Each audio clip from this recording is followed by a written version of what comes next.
ராதே கிருஷ்ணா. எல்லாருக்கும் நமஸ்காரம். இன்றைக்கி நம்ம பண்ண போகிறது ஜீரணத்துக்கு ஏற்ற ஒரு சாத்துமுது ரசம். இது எங்கள் அம்மா சொல்லி கொடுத்த மெத்தட். இது எப்படின்னா, எல்லாமே பச்சையாக தான் நம்ம எடுத்து அரைக்க போகிறோம். ஜீரகம் 1 ஸ்பூன், பெருங்காயம், அப்புறம் புளி ஒரு நெல்லிக்காய் சைஸு, தேவையான அளவு உப்பு, கருவேப்பிலை இன்னும் கொஞ்சம் கூட நிறையா வேணும்னா நீங்கள் போட்டுக்கலாம், துவரம்பருப்பு 1 ஸ்பூன்,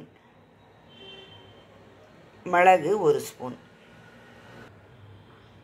இதோட தாளிக்கிறதுக்கு கொஞ்சம் கடுகு, நெய் வேணும், அவ்வளோதான். இப்போ ஒரு பாத்திரத்தில் நல்லா வெந்நீர் கொதிக்க வெந்நீர் விட்டுக்கோங்க. வெந்நீர் விட்டுண்டு எல்லா அந்த இன்க்ரீடியன்ஸ் எல்லாம் ஆட் பண்ணிவிடுங்க. இதில்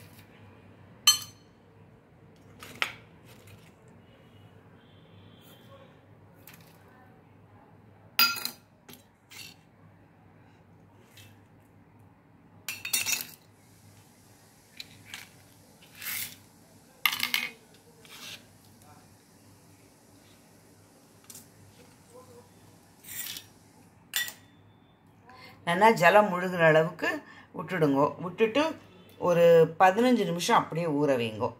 வெந்நீரில் நல்லா சூடாகட்டும். இதை நல்லா கோர்ஸாக தான் அரைக்கணும். ரொம்ப நைஸாக அரைக்கக்கூடாது. கோர்ஸாக அரைச்சி அதோட நான் ஒரு 1.5 டம்ளர் ஜலம் விட்டுருக்கேன். உங்களுக்கு வேணும்னா இன்னும் கொஞ்சம் புளி ஜாஸ்தியாக போட்டுக்கோங்க. நான் கொஞ்சம் கம்மியாக தான் போட்டிருக்கேன். இது ஒரு 2 பேர் சாப்பிட்லாம், அந்த அளவுக்கு போட்டிருக்கேன் நான்.